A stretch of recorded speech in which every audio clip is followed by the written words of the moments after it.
전격 인터뷰 먼저 더불어민주당 법률위원장이신 이용우 의원 만나보겠습니다. 의원님 안녕하세요. 네, 안녕하세요. 네, 민주당 이재명 대표의 한국판 엔비디아 지분 공유론 논란이 뜨겁습니다. 네. 먼저 국민의힘에서 사회주의, 계획경제적 발언이다 이런 얘기들이 나오는데 어떻게 평가하십니까? 글쎄요, 앞뒤 다 자르고 이제 그렇게 주장들을 하시는데 네. 정확하게 이런 거죠. 정부가 필요한 투자를 하겠다. 그 성과가 있으면 그게 다 국민의 어떤 그 혜택으로 돌아가지 않겠냐. 이런 취지이고요. 실제로 지금 그 국가 간의 이런 미래산업과 관련된 경쟁이 매우 치열합니다. 여기서 뒤처지면 국가가 상당히 어려움에 처할 수 있다. 이런 상황 다 누구나 이견이 없는 상황이기 때문에 이런 부분에 대해서 정부가 필요하면 마중물 역할 또는 선도적 투자를 해서 같이 힘을 모아 나가겠다. 이런 취지이고요. 그런 것들을 통해서 당연히 어떤 국가의 분화, 경제 성장 이런 부분들은 다 국민의 또 혜택으로 돌아갈 수 있기 때문에 당연한 정부의 책무 중에 하나라고 볼 수 있겠습니다. 그런데 이런 부분들에서 앞에 부분 다 빼고 기업의 어떤 경제 성과를 정부가 뺏어서 국민에게 돌려준다라는 측면으로만 접근하는 것은 매우 좀 그 진위를 왜곡하고 사실과 다르다 이런 말씀 드리고 필요한 정부의 역할에 대해서 좀 도외시하는 거 아닌가 이런 생각입니다. 왜곡된 반응이다. 예.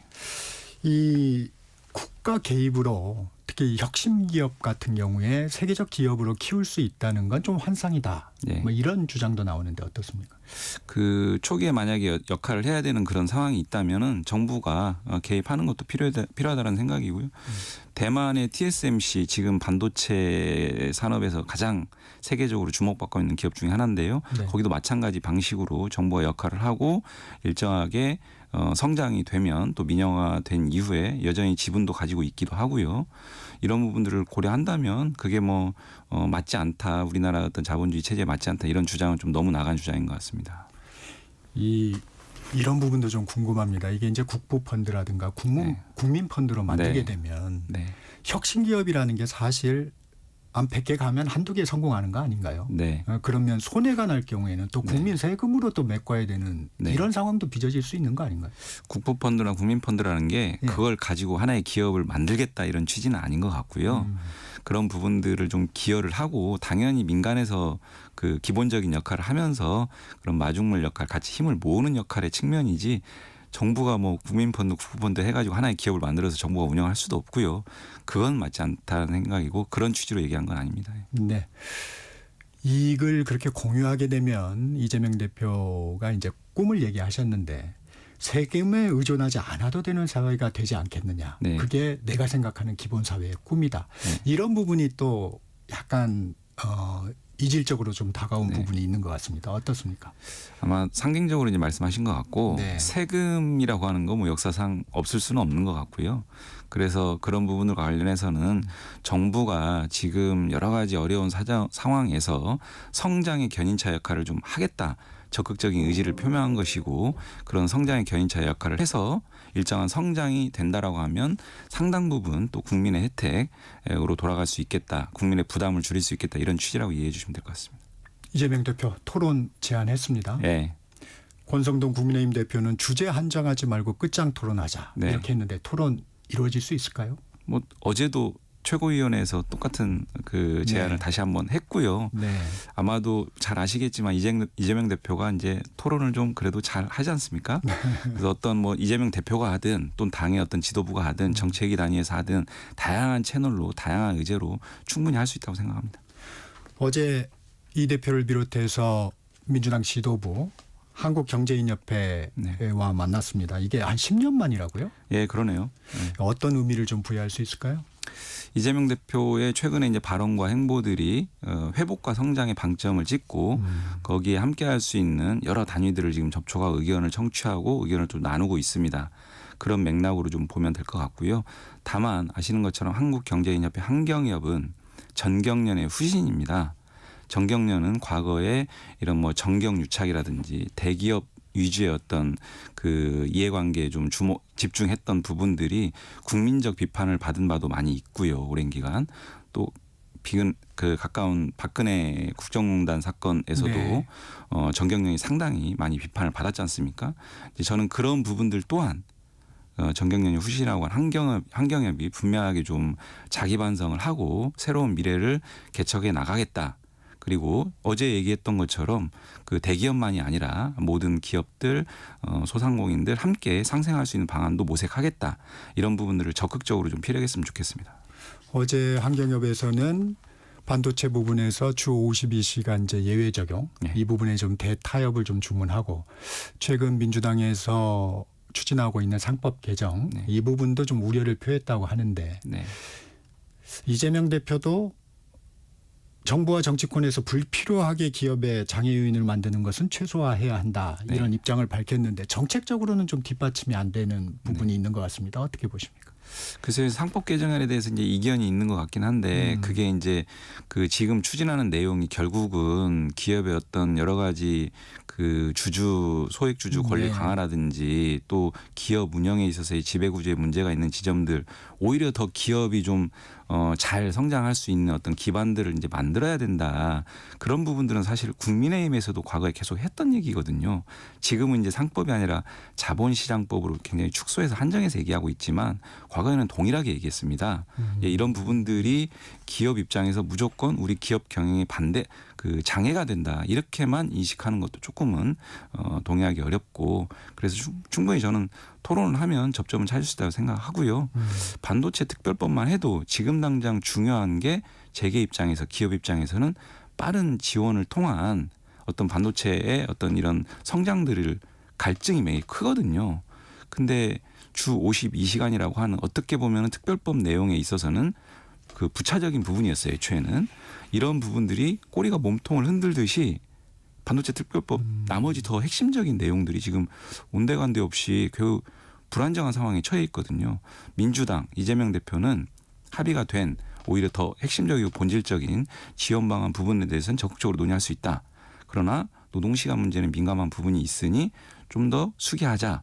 이런 입장이에요. 어떻게 보면 이게 더 실용적이고 실사구시적이라고 생각을 하는데 지금 국민의힘은 계속 본질적이지 않은 어떻게 보면 부차적인 부분 가지고 더 핵심적인 부분을 하지 않겠다 이러고 있거든요. 맞지 않다 이렇게 생각합니다. 그게 아마 그러지 않았을까요? 이재명 대표가 그 주 52시간 예외 적용 문제를 먼저 꺼내면서 네. 꺼내면서 이게 이제 원점으로 돌아가니까 네. 이제 국민의힘에서는 아무래도 그런 행보를 좀 비판하는 부분이 있었던 것 같습니다. 노란봉투법 재발의하죠. 네. 의원님이 대표 발의자로 알고 있는데 맞습니까? 이제 지금 아직 발의는 안 됐고 네. 저랑 나머지 야당들 의원님들하고 같이 좀 상의 중이고 오늘 오전 11시에 일단 그 기자회견을 진행하겠다라고 아마 다음 주 정도에 발의할 것 같습니다. 어떤 내용을 좀 담고 있나요? 22대 국회에서 발의했던 내용들을 중심으로 논의 중이고요. 네. 핵심적으로는 노조법 2조 즉 원청의 사용자성 강화하는 부분들이 하나가 있고요. 하도급 노동자에 대한 네, 거요. 그 부분은 네. 뭐냐면 그 원청이라고 하는 뭐 대기업 네. 이런 원청들에서 하청 업체의 사업에 관여하거나 또는 하청 노동자들의 노동 과정에 관여하면 관여하는 만큼 책임은 같이 져야 되는 거 아니냐라고 하는 사용자로서의 책임을 져라. 만약에 그런 책임을 부담하기 어렵다면 부담된다면 그런 부분에 관여하지 않으면 된다. 이런 상식적인 법안이고요. 노조법 3조 개정은 손해배상 책임인데요. 그게 좀 지금 네. 반발이 있죠. 예, 소위 뭐 이런 내용을 바탕으로 해서 이제 불법 파업 조장법 아니냐 이런 네. 주장들을 하시는데 네.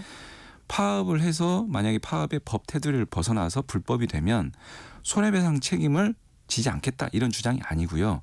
손해배상 책임 지겠다. 다만 조합원들이 여러 사람이 이제 결합을 해서 파업을 하지 않습니까? 네. 행위한 만큼 어떤 조합원은 그 손배 책임 발생에 1만큼 기여했고 어떤 조합원은 10만큼 기여했고 어떤 조합원은 100만큼 기여했다면 각자가 기여한 만큼만 손해배상 책임을 져야 되는데 지금 법 구조는 조합원 전체가 전체 손해를 연대해서 책임지게 돼 있어요. 이것은 헌법상 책임주의하고도 맞지 않다. 이런 부분들을 좀 개선을 해야 된다. 이게 이제 3조 개정의 핵심입니다. 이게 이제 두 번이나 거부권으로 무산이 됐죠. 네. 이 부분은 왜 계속 이 시점에 추진을 하는 건가요? 이 시점이라면 어떤 시점일까요? 이게 지금 탄핵 정국 속에서 우리가 탄핵이 인용될 경우에 예. 또 조기 대선이라는 어떤 국가적 또 과제가 있지 않습니까? 그래서 이 양대 노총의 어떤 의견을 무시할 수 없는 부분인가요? 네. 저는 이 노조법 2, 3조가요. 노동계만의 문제는 아니고 네. 한국 사회가 처한 예를 들면 그 하청, 비정규직 플랫폼, 새롭게 등장하는 고용 형태, 소위 노동 취약계층에 대한 그 대책 법안이다 이렇게 생각을 하고요. 또 한편에서는 원하청 간에 굉장히 이중 구조가 심하지 않습니까? 정규직, 비정규직 간의 이중 구조, 대기업, 중소기업 간의 이중 구조, 이런 노동 시장의 이중 구조를 개선할 수 있는 주요한 입법 중에 하나라고 생각을 합니다. 그래서 사실은 이게 어제 오늘의 얘기는 아니고 한 20여 년 동안 계속 목소리 냈던 부분이고 이런 긍정적인 측면이 분명히 있고 한국 사회가 직면한 주요 과제에 대한 대응 법안이기 때문에 분명하게 좀 의미 있고 시급하게 좀 진행해야 된다 이런 생각입니다. 이재명 대표의 공직선거법 재판 관련해서도 여쭤보겠습니다. 항소심 재판 네. 26일에 선고가 이루어집니다. 이 대표는 무죄를 자신하신다고 했는데 당 법률위원장이시니까 동의하십니까? 1심 법원에서 기억하시겠지만 징역형 선고 나왔거든요. 네. 공직선거법 허위사실 공표로. 네. 제가 당시에 최근 몇 년 동안의 공직선거법 허위사실 공표 양형을 리서치를 해보니까요. 징역형은 딱 한 건이었습니다. 그것도 허위사실 공표만이 아니라 기부의 행위가 결합된 사건이었고요. 나머지는 일체 벌금형이었어요. 그러니까 공직선거법 사건 허위사실 공표에서 징역형 선고라고 하는 것은 너무나 현저히 균형 감각을 좀 균형감을 잃은 판결이 아니었느냐. 그러니까 양형을 상징적으로 보면 그렇게 제가 봤고 그래서 판단 전체가 좀 수긍하기 어렵다 이런 생각을 했었습니다. 그래서 2심에서는 그런 부분들 좀 바로잡힐 거라 생각하는데 2심에서 재판을 진행하면서 재판부가 이런 얘기들을 했습니다. 네. 그 백현동 발언은 경기도 국정감사에서 했던 발언인데 국회에서의 증언 감정 등에 관한 법률에 따르면 그런 국정감사장에서 했던 발언은 그 해당 법안에 따른 처분 이외에는 형법이나 이런 다른 여타의 어떤 불이익 처분을 하지 못하게 해놨어요 법상. 그래서 형법상 또는 공직선거법상 이런 허위사실 공표 죄로 의율하지 못한다라고 이제 1심에서 변호인들이 계속 주장했는데 이런 부분들을 1심 재판부는 거의 제대로 좀 판단을 안 했습니다. 항소심 재판부에서 이런 부분을 좀 지적을 하면서 양측에게 이거에 대해서 좀 더 구체적 의견을 좀 제출해봐라 이렇게 좀 주목을 했고요. 또 공소 사실이 불분명하다. 어떤 허위 발언들을 어떤 방식으로 했는지에 대해서 내용 자체를 좀 더 명확하게 공소장을 좀 정리해달라 해서 항소심 마무리 단계에서 검찰이 공소장을 변경하는 변경했죠. 해프닝이 또 벌어졌습니다. 네. 그러니까 이런 항소심 재판부가 재판을 진행하는 과정에서 좀 주목할 지점이 있었고 1심 재판부의 좀 균형감을 어떤 좀 많이 벗어난 판단들을 좀 수긍하기 어려운 지점 종합해 보면 저는 뭐 이 사건은 좀 무죄를 기대합니다. 그 민주당이 기대와는 다르게 네. 다른 결과가 나오더라도 항소심이기 때문에 네. 이재명 대표의 당내 역학구도 만약에 있을 탄핵이 인용될 경우에 조기 대선 국면에서의 이재명 대표의 역학구도에는 변함이 없을 것이다. 이런 분석들이 많습니다. 동의하십니까? 선고가 3월 26일이고요. 네. 아마도 예상대로라면 지금 언론에서 뭐 다음 주 정도 탄핵 선고 네. 예상을 하는데 그러면 그 시점이면 뭐 이제 경선 초반일 수 있을 것 같긴 하고요. 근데 어쨌든 이재명 대표에 대한 국민적인 소구력들이 지금 상당한 수준이고 최근 여론조사는 뭐 과반까지도 나오는 마당이어서 그리고 이 공직선거법 기소 재판 과정이 좀 검찰에 좀 무리한 어떤 측면이다 이런 그 국민적인 이제 여론도 있기 때문에 과연 큰 영향이 있을까 싶긴 한데요. 뭐 어쨌든 항소심 결과 좀 긍정적으로 보고 있습니다. 방금 전에 여론조사 얘기도 하셨는데 이재명 대표의 이제 지지율에 대해서 그동안 박스권에 갇혀 있다 이런 분석들이 많았어요. 근데 이제 최근에 그런 걸 좀 넘어서는 네. 네, 여론조사 결과들이 좀 나오고 있는데 어떤 이유가 있을까요? 이게 좀 우클릭의 효과라고 할 수 있을까요? 어떻게 보십니까? 아마도 이제 그 탄핵 국면이 이제 거의 마무리 단계가 되고 있고 그래서 좀 이제 국민들께서도 이런 탄핵 국면 마무리 과정에서의 현실적인 판단들 하고 계시지 않나. 그래서 이 국면을 최대한 신속하게 회복하고 안정적으로 이끌 사람이 누굴지에 대한 이제 판단들을 좀 하고 있지 않나 이런 생각이 들고요. 그래서 전체적으로 이 상황을 좀 아우를 수 있는 어떤 후보가 누굴까? 사람이 누굴까 이런 판단들을 좀 하고 있는 것 같습니다. 예. 그 이재명 대표의 항소심 재판 관련해서 계속 여쭤보겠습니다. 국민의힘 권선동 원내대표가 이 대표의 공직선거법 최종심이 네. 6월 26일 전에는 나와야 된다. 아마 네. 633 원칙을 얘기하신 것 같은데 신속 재판 국회 결의안을 제안했어요. 이 부분은 네. 좀 어떻게 보세요? 뜬금없죠. 국회에서 그런 결의안 한 적이 전례가 없고 상권 분립상으로도 맞지 않습니다. 사법부가 알아서 판단하면서 재판 절차 진행하는데 입법부가 나서서 빨리 해라 늦게 해라 이런 결의안까지 내는 것은요. 과연 헌법상 상권 분립 원칙에 대한 이해가 있는지조차 의문이 들고요. 맞지 않습니다. 그리고 이미 항소심 재판은요. 일반적인 형사재판의 관점에서 보자면 상당히 신속하게 진행한 거예요. 항소심 재판 그 한 4주, 5주 만에 다 종결했고 선고도요. 일반적으로 이런 무거운 항소심 재판 사건은 한 2달 정도 좀 그 갭을 두고 선고를 하거든요. 근데 딱 한 달 만에 선고를 하겠다고 잡았어요.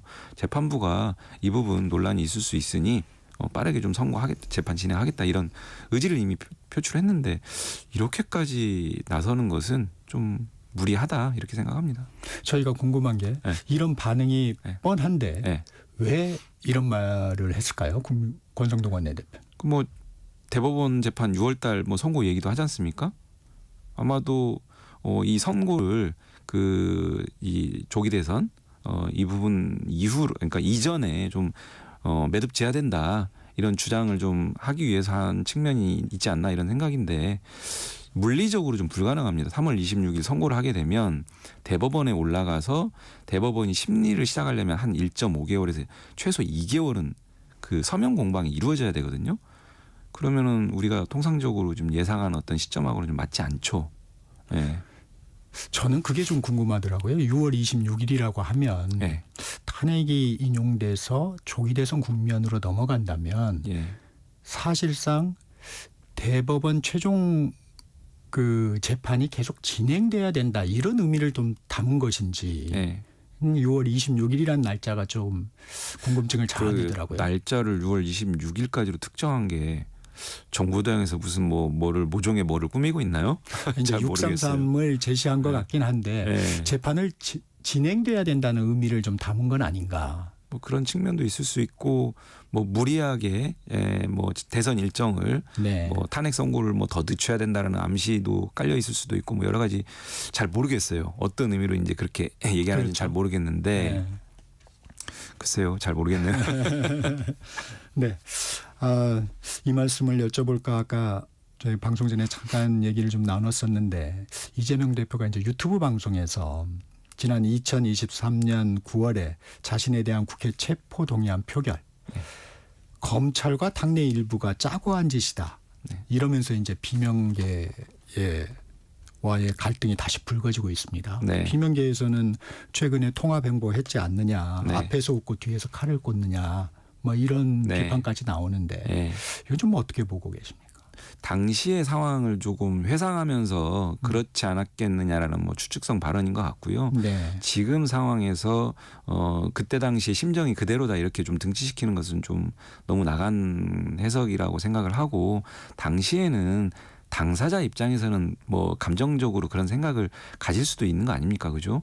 왜냐하면 어떻게 보면은 굉장히 당의 어떤 중요한 위치에 있었던 상황인데 그 검찰이라고 하는 우리가 봤을 때는 굉장히 좀 극악무도한 행태를 보였던 그런 상황에서 그 검찰의 어떤 스케줄대로 그 따라가게 하는 어떤 행보들을 이제 확인이 된다라면 그건 굉장히 좀 뭐랄까 억울하고 감정적으로 좀 안 좋을 수 있겠죠. 그때 당시에 저는 제가 만약에 이재명 대표였다면 저도 그런 생각 가질 수 있을 것 같아요. 근데 지금도 여전히 그런 생각인지는 좀 다른 문제 같습니다. 지금은 실제로 많은 분들 의견 청취하고 나누고 있기 때문에 그것은 그것대로 좀 진정성 있게 봐주면 좋을 것 같습니다.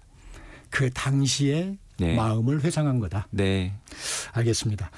당내 비명계를 중심으로 해서 경선룰 변경 얘기가 좀 나오고 있습니다. 네.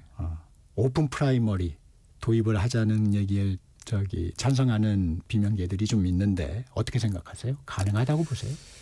이게 참 조심스러운 게 네. 이제 아직 탄핵 선고도 안 됐고 네. 뭐 선거 일정도 안 나온 마당에 구체적인 선거 방식에 대해서 이제 언급하는 게 좀 조심스럽고요.